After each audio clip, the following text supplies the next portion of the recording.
How to create a Cloudflare worker. First, open Browser.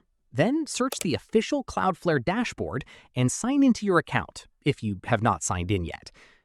From the dashboard, go to Workers and Pages.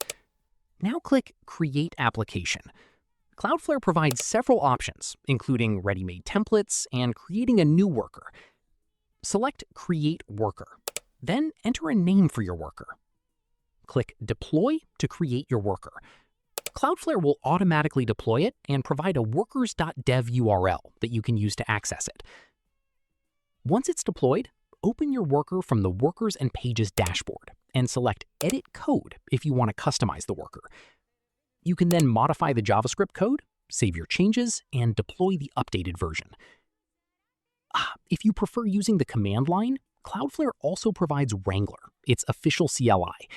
You can create a project with npm create Cloudflare at latest and deploy it using npx wrangler deploy. And that's how to create and deploy a Cloudflare worker. For more Cloudflare, web hosting, and coding tutorials, like this video and subscribe for more.